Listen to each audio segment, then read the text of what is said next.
Welcome to steno dictation. Dictation 5 second बाद शुरू होगा। स्टार्ट।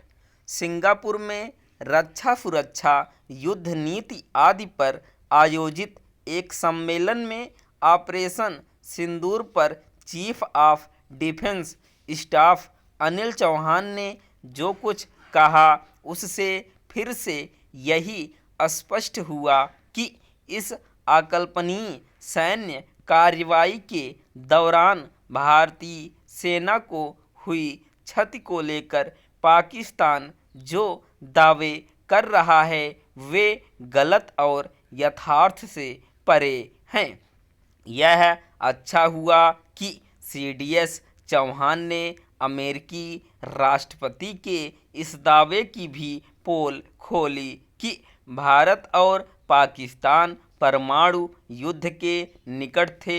जहां तक क्षति की बात है तो वह तो हर बड़ी लड़ाई का हिस्सा होती है। महत्वपूर्ण क्षति नहीं बल्कि यह होता है कि जो लक्ष्य तय किए गए उनका सही तरह संधान हुआ या नहीं।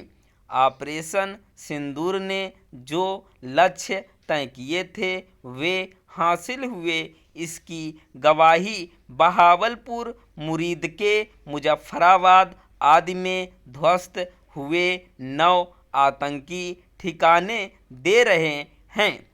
इनके फोटो और वीडियो भी उपलब्ध हैं। इसी तरह इन आतंकी अड्डों के बाद पाकिस्तान के बुरी तरह तबाह किए गए प्रमुख एयरबेस भी यही सच बयान कर रहे हैं कि भारतीय सेना ने उसकी वायुसेना को पंगु कर दिया था। इन एयरबेस के तो सैटेलाइट इमेज भी उपलब्ध हैं। सीडीएस की यह स्वीकारोक्ति कोई नई बात नहीं कि भारत के कुछ लड़ाकू विमानों को क्षति उठानी पड़ी, क्योंकि इसे ऑपरेशन सिंदूर के समय उसे संचालित करने वाले शीर्ष सैन्य अफसरों ने भी यह कहकर रेखांकित कर दिया था कि ऐसे संघर्ष में कुछ नुकसान तो उठाना ही पड़ता है। न उन्होंने बताया था कि कितने लड़ाकू विमानों को क्षति पहुंची और न ही सीडीएस अनिल चौहान ने। आखिर ऐसे में पाकिस्तान की तरह कुछ अंतर्राष्ट्रीय मीडिया समूहों की ओर से यह अनर्गल प्रचार करने का क्या अर्थ कि भारत के सीडीएस ने पहली बार माना कि उसके विमानों को क्षति उठानी पड़ी।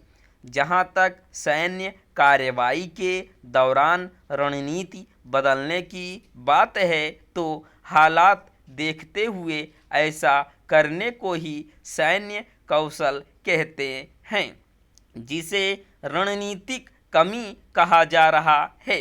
उसे सैन्य भाषा में अपने लक्ष्य को हासिल करने के उपाय करना कहते हैं। इन्हीं उपायों के चलते भारतीय सेना आतंकी अड्डों को नष्ट करने के बाद पाकिस्तानी सेना को पस्त करने में सक्षम रही।